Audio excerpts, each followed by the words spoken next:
हमारे इस चैनल मैथिली गंगा को लाल बटन दबाकर सब्सक्राइब करें व घंटी के निशान का बटन दबाएं ताकि सभी नए वीडियो आप तक तुरंत पहुंचे बिल्कुल मुफ्त।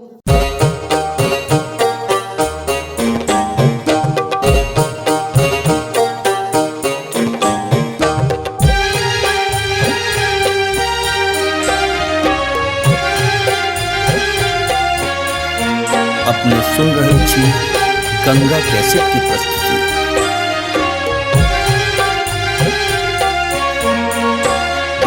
नवो दिन साँझ भोरा उजलो अहाँके किया दिन दसमा कनेलोगे माई अनकर दुख देला कही तो अहाँ सा अही देला दुख ककरा कहबगे माई किए दिन दसमा कनेलोगे माई किए दिन दसमा कनेलोगे माई।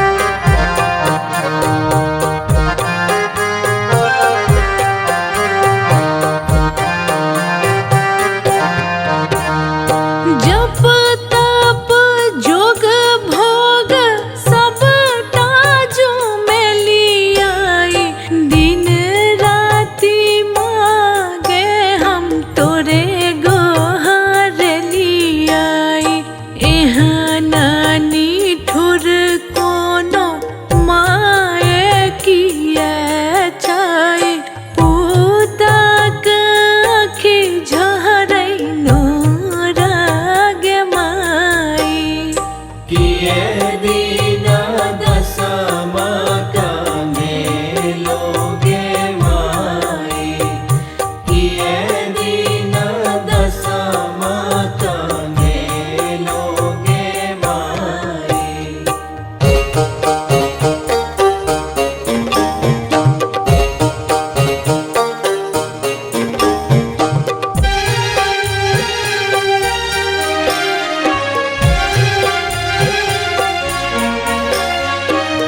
अपने सुन रहे छी गंगा कैसेट की प्रस्तुति।